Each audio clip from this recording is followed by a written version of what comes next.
After long days of working in the office, whether that's at home or in the actual office, our necks can sometimes become quite stiff and sore because we're in this forward head posture either on a laptop, on a computer, or even just from looking at our phones.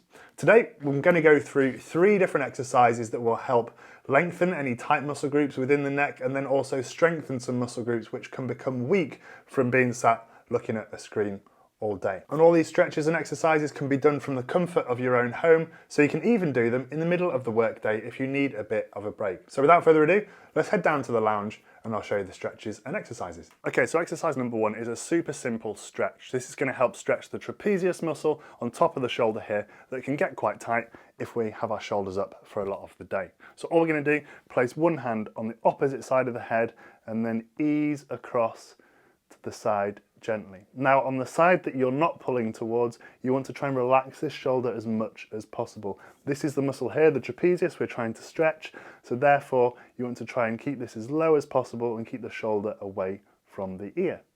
We're going to hold this for around about 30 seconds, and over the 30 seconds you want to ease into the stretch nice and gently. Once you've completed 30 seconds on one side, obviously make sure you also do the other side too. Okay, now we've lengthened 1 or 2 of the muscles on the neck, we're now going to strengthen a little bit, because often if something's tight, usually the opposite side or place is weak.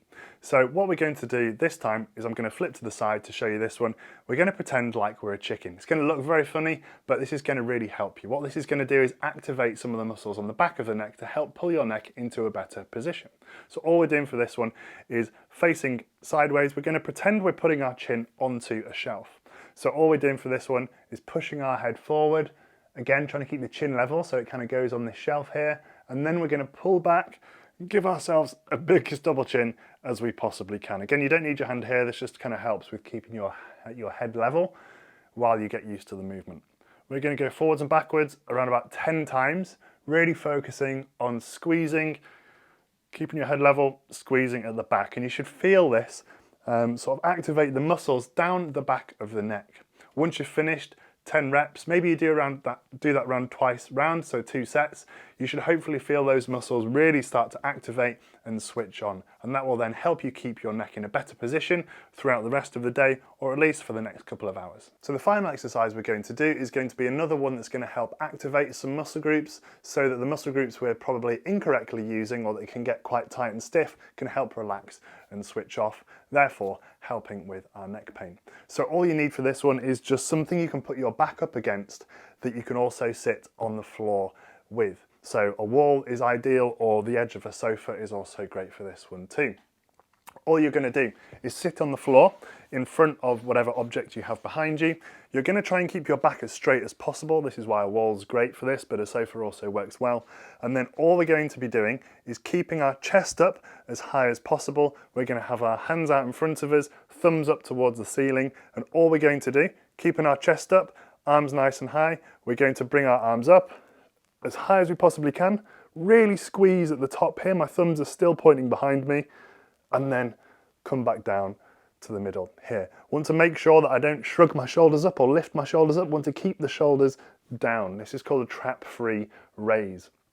So what we're doing here is helping activate the muscles in the mid-back so that those muscles at the top in the neck here that can get quite tight kind of allowed to switch off. And we're actually using those muscles in the mid-back, which are often quite weak if we spend a lot of the time sat down. So we're going to go for around about 8 to 10 reps, really squeezing for a second or 2 at the top. If you do that 2 or 3 times round, you should hopefully feel those muscles in the mid-back start to activate, and therefore that will help these muscles at the top here, the top trapezius muscles, help switch off a little bit as well. Hopefully you found those exercises and stretches useful. Do subscribe, like the video, also comment below as well. What stretches do you do to help with your neck pain? It's always great to help others as well with any knowledge you also have. But subscribe for new videos every single week, and I'll see you in the next one.